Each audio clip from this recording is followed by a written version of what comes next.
Hi everyone, welcome back to biology class. We discussed about human respiratory system, isn't it?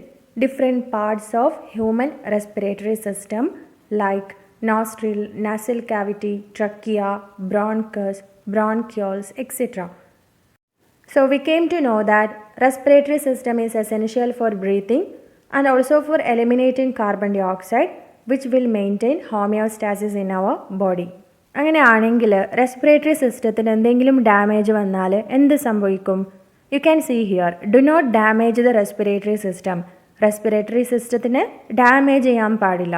So what happens if respiratory system is damaged? Or what are the instances that are harmful to the health of the respiratory system? Respiratory സിസ്റ്റത്തിൻ്റെ ഹെൽത്തിന് ഹാംഫുള്ളായ സാഹചര്യങ്ങൾ എന്തൊക്കെയാണ്? So let us see.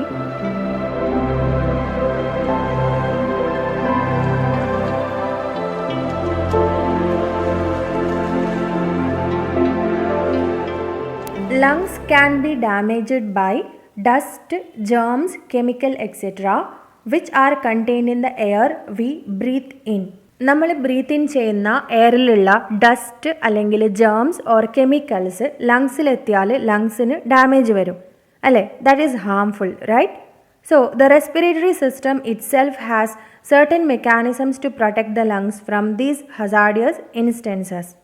നമ്മൾ polluted അറ്റ്മോസ്ഫിയറിലാണ് ജീവിക്കുന്നത്. അങ്ങനെയാണെങ്കിൽ നമ്മൾ എപ്പോഴും dust or chemicals or germs ശ്വസിക്കുന്നുണ്ട്. സോ ലങ്സിന് ഡാമേജ് വരൂലേ? ബട്ട് നമ്മുടെ റെസ്പിറേറ്ററി സിസ്റ്റത്തിൽ തന്നെ ഒരുപാട് defence mechanism or defence structures ഉണ്ട്. അവ നമ്മുടെ ലങ്സിനെ പ്രൊട്ടക്റ്റ് ചെയ്യുന്നു. ഫോർ എക്സാമ്പിൾ, നോസിൻ്റെ അകത്ത് ചെറിയ ഹെയർസ് കാണാം, അതേപോലെ മ്യൂക്കസും കാണാം.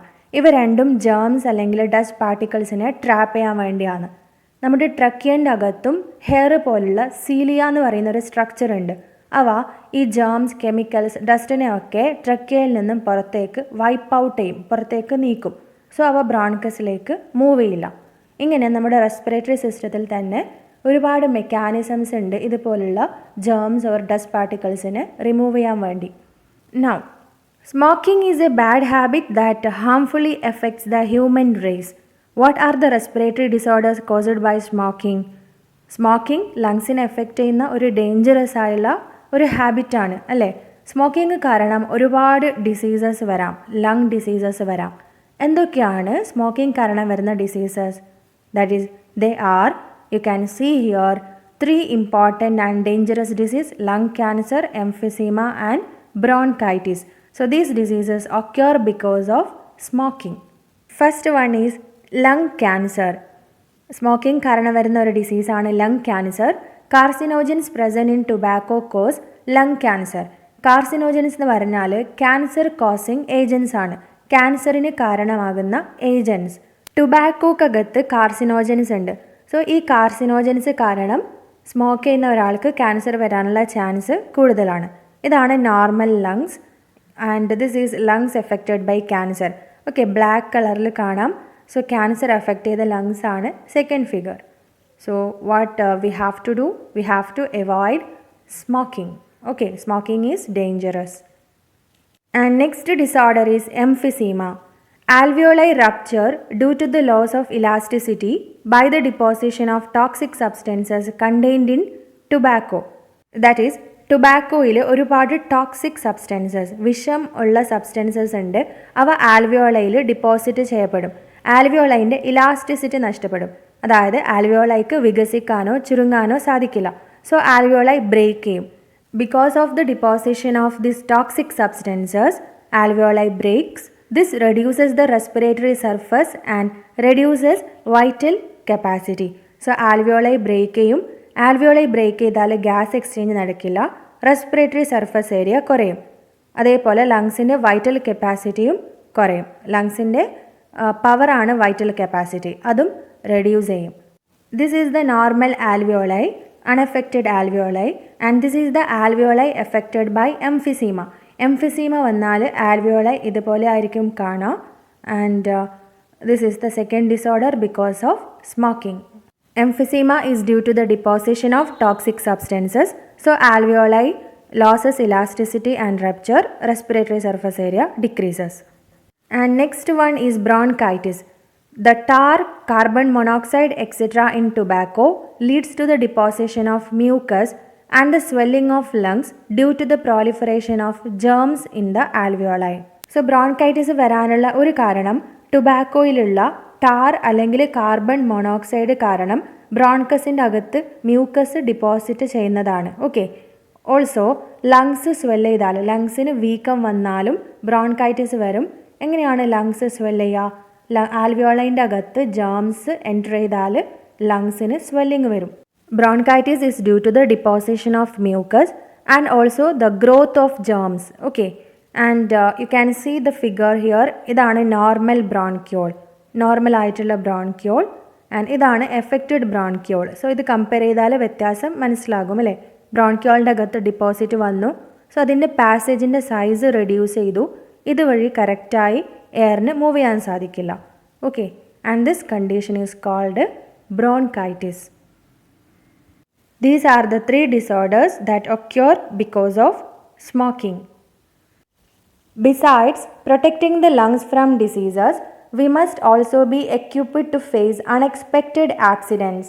There may be situations that lead to drowning. ലങ്സിനെ ഡിസീസസിൽ നിന്ന് പ്രൊട്ടക്റ്റ് ചെയ്യണമെന്ന് നമുക്ക് മനസ്സിലായി അല്ലേ? അൺഎക്സ്പെക്റ്റഡ് ആയി എന്തെങ്കിലും ആക്സിഡൻറ്റ് വന്നാൽ അത് എങ്ങനെ ഫേസ് ചെയ്യണമെന്ന് കൂടി നമ്മൾ അറിഞ്ഞിരിക്കണം. നീന്തൽ അറിയാത്ത ഒരാൾ വെള്ളത്തിൽ മുങ്ങിപ്പോയാൽ എന്ത് സംഭവിക്കും?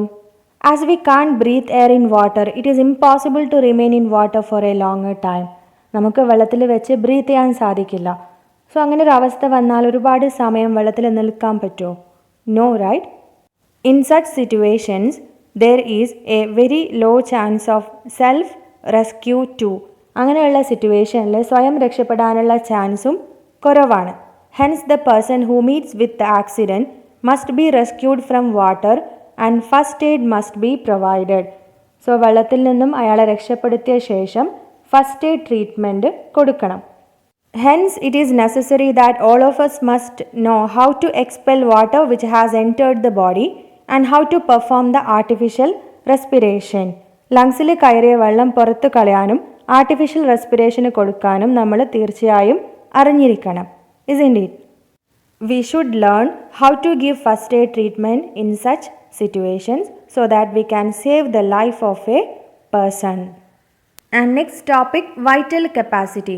Apart from protecting the lungs, care should be taken to increase its capacity too. That is, ലങ്സിനെ പ്രൊട്ടക്റ്റ് ചെയ്യുന്നതിന് ഒപ്പം തന്നെ ലങ്സിൻ്റെ കപ്പാസിറ്റി കൂട്ടാനും നമ്മൾ ശ്രദ്ധിക്കണം. That is we should know how to increase the capacity of the lungs. Then what are the different capacities of lungs, or what are the different volumes? First one, tidal volume. It is the volume of air we breathe in and out during normal breathing. നോർമലായി breath ചെയ്യുന്ന സമയത്ത് നമ്മൾ breathe in ചെയ്യുന്ന എയറിൻ്റെയും breathe out ചെയ്യുന്ന എയറിൻ്റെയും വോളിയമാണ് tidal volume. Human ബീങ്സിൻ്റെ tidal volume എന്ന് പറയുന്നത് 500 ml ആണ്. In humans the tidal volume is about 500 ml. Okay, so this is the volume of air we breathe in and out during normal breathing, and in human beings it is 500 ml. Vital capacity is the volume of air that can be breathed out by forceful expiration after maximum or forced inspiration. Maximum or ശക്തിയോട് കൂടി inspire ചെയ്ത ശേഷം, breath in ചെയ്ത ശേഷം, അതായത് ശ്വാസം ഉള്ളിലേക്ക് എടുത്ത ശേഷം ശക്തിയായി നമ്മൾ എയർ പുറത്തേക്ക് വിടണം. അങ്ങനെയാണെങ്കിൽ ആ ഒരു വോളിയം എത്രയാണ്? അതാണ് vital capacity. Okay, so vital capacity can be taken as an indicator of normal and healthy respiratory activity and the strength of muscles in the thoracic cavity. Vital capacity എന്ന് പറയുന്നത് എന്ത് സൂചിപ്പിക്കുന്നുണ്ട്?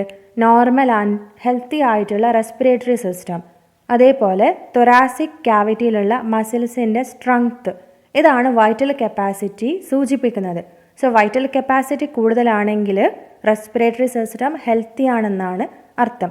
അതേപോലെ തൊറാസിക് ക്യാവിറ്റിയിലുള്ള മസിൽസും സ്ട്രോങ് ആണ്. Okay, so vital capacity is the indicator of all these. This is about 4.5 liters in male and about 3 liters in female. മെയിലിൽ vital capacity 4.5 liters ആണ്, ഫീമെയിലിൽ 3 liters ആണ്. ഈ ഒരു വാല്യൂവിനേക്കാളും കുറവാണ് വൈറ്റൽ കപ്പാസിറ്റി എങ്കിൽ അതിനർത്ഥം എന്താണ്? നമ്മുടെ റെസ്പിറേറ്ററി സിസ്റ്റത്തിന് എന്തോ പ്രശ്നമുണ്ട്, അത്രയും ഹെൽത്തി അല്ല എന്നാണ് അർത്ഥം. Then how can we measure this vital capacity? എങ്ങനെയാണ് വൈറ്റൽ കപ്പാസിറ്റി മെഷർ ചെയ്യുക? ഈ ഫിഗറിൽ കാണുന്നത് പോലെ ജാറും ട്യൂബും അറേഞ്ച് ചെയ്യണം. ആദ്യത്തെ ജാറിൽ മാത്രം വെള്ളം ആഡ് ചെയ്യണം. ഓക്കെ, ഈ ഫണലിൽ കൂടെ ശക്തിയായി എയർ ബ്ലോ ചെയ്യണം. നമ്മളങ്ങനെ ചെയ്യുമ്പം പവറിൽ കൂടെ വെള്ളം ഈ ട്യൂബിൽ കൂടെ സെക്കൻഡ് ജാറിലേക്ക് വന്ന് വീഴും. ഓക്കെ, സോ നമ്മുടെ വൈറ്റൽ കപ്പാസിറ്റി അനുസരിച്ചായിരിക്കും സെക്കൻഡ് ജാറിലുള്ള വാട്ടറിൻ്റെ volume. Arrange the plastic jars and tubes as shown in figure. After a forceful inspiration, blow air forcefully into the first jar, holding the funnel around the mouth. Forcefully inspire ചെയ്ത ശേഷം, breathing ചെയ്ത ശേഷമാണ് air blow ചെയ്യേണ്ടത്.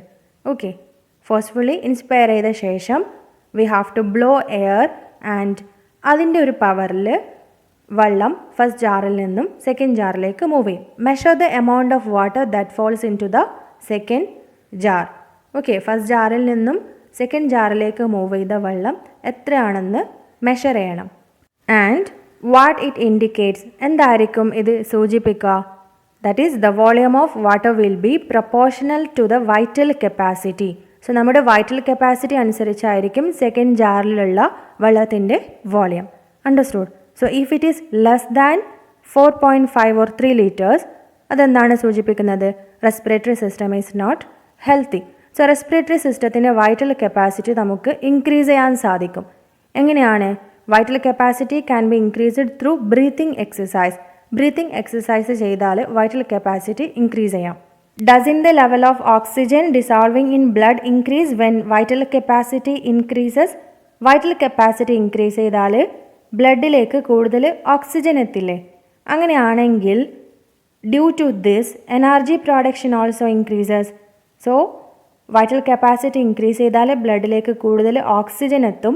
കൂടുതൽ oxygen എത്തിയാൽ energy പ്രൊഡക്ഷന് increase ചെയ്യും. Now have you understood the meaning of the message given at the beginning of the chapter? ഈ ചാപ്റ്ററിൻ്റെ സ്റ്റാർട്ടിങ്ങിൽ കൊടുത്ത ആ ഒരു ഇലസ്ട്രേഷനിലുള്ള മെസ്സേജിൻ്റെ മീനിങ് ഇപ്പോൾ മനസ്സിലായില്ലേ? That is respiration will increase energy. Okay, so now you understood, right?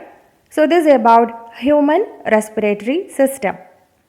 And next topic is respiration in other organisms. Okay, respiration process in other organisms. So other organisms are also doing respiration process. You know that the other organisms too respire like humans. Human beings ne pole mattulla organisms breathe cheyyunnundu. Cellular respiration is a process more or less similar in all organisms. The structure of the respiratory organs and the process of exchange of gases become complex from organisms with simple organization to complex organization. Cellular respiration process ഓരോ ഓർഗാനിസംസിലും almost ഒരേപോലെയാണ്. Simple സ്ട്രക്ചറുള്ള ഓർഗാനിസത്തിൽ നിന്നും complex സ്ട്രക്ചറുള്ള ഓർഗാനിസത്തിലേക്ക് പോകുമ്പോൾ respiratory സിസ്റ്റത്തിൻ്റെ സ്ട്രക്ചറും gas എക്സ്ചേഞ്ചിൻ്റെ പ്രോസസ്സും complex ആയിക്കൊണ്ട് വരും. Okay, simple ഓർഗാനിസംസിൽ simple respiration ആയിരിക്കും, complex ഓർഗാനിസംസിൽ complex respiration ആയിരിക്കും. Don't you remember the process of respiration in organisms like amoeba, fish, insects, etc. that you have studied in your lower classes?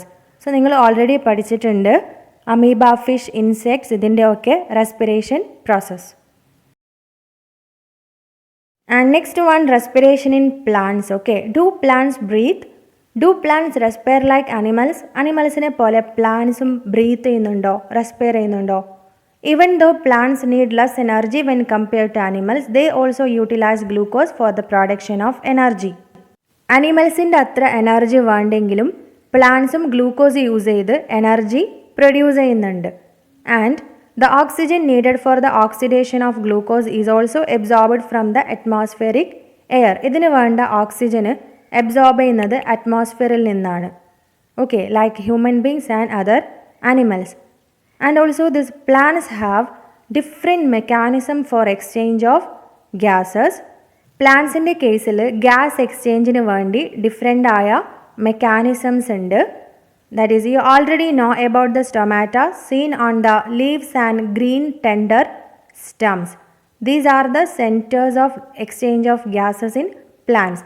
നിങ്ങൾ മുമ്പിലുള്ള ക്ലാസ്സിലൊക്കെ പഠിച്ചതാണ് about stomata, isn't it? എവിടെയാണ് stomata കാണുന്നുള്ളത്? ലീവ്സിൻ്റെ മേലെയും ടെൻഡർ ഓർ ഗ്രീൻ കളറുള്ള സ്റ്റെമ്മിൻ്റെ മേലെയും കാണുന്ന സ്മോൾ പോർസാണ് സ്റ്റൊമാറ്റ. സോ ഗ്യാസ് എക്സ്ചേഞ്ച് നടക്കുന്ന പ്ലേസ് ആണ് stomata. How do the roots and stems get oxygen? എങ്ങനെയാണ് റൂട്ടിലേക്കും സ്റ്റെമിലേക്കും ഓക്സിജൻ കിട്ടുന്നത്? Observe the stem of Mexican lilac, ഷീമക്കൊന്ന and moringa and the root of jackfruit tree using a hand lens. So ഇതൊക്കെ നമുക്ക് hand lens use ചെയ്ത് observe ചെയ്താൽ അവിടെ പോർസ് കാണാൻ സാധിക്കും. For example observe this. ഈ ഒരു സ്റ്റെമ്മിൽ ഒരുപാട് പോർസ് കാണാം. സോ അത് നമ്മളത് ലെൻസ് വെച്ച് നോക്കിയാൽ അല്ലെങ്കിൽ മൈക്രോസ്കോപ്പിൽ കൂടെ നോക്കിയാൽ ഇതുപോലെ ഓപ്പണിങ്സ് കാണാം. ആ ഒരു ഏരിയ എക്സ്ചേഞ്ച് ഓഫ് ഗ്യാസ് നടക്കുന്ന ഏരിയ ആണ്. ഓക്സിജൻ അകത്തേക്ക് വരുന്നുണ്ട്, കാർബൺ ഡൈ ഓക്സൈഡ് പുറത്തേക്ക് മൂവ് ചെയ്യുന്നുണ്ട്. And that is called lenticel. That pore is called lenticel. Okay. So can to see small pores on the surface of stem and roots and these are called lenticel. സ്റ്റെമ്മിൻ്റെയും റൂട്ടിൻ്റെയും സർഫസിൽ കാണുന്ന small pores or ഓപ്പണിങ്ങിനെയാണ് lenticel എന്ന് പറയാം. Okay. Exchange of carbon dioxide and oxygen takes place in stem and root through the cells of lenticel by diffusion. സ്റ്റെമ്മിൻ്റെയും റൂട്ടിൻ്റെയും കേസിൽ ഗ്യാസ് എക്സ്ചേഞ്ച് നടക്കുന്നത് ലെൻഡിസെൽസ് വഴിയാണ്. Okay. So which process helps in gas exchange? Diffusion പ്രോസസ്സാണ് gas എക്സ്ചേഞ്ചിന് സഹായിക്കുന്നത്. So this about breathing in plants. Oxygen is inevitable for the existence of all organisms.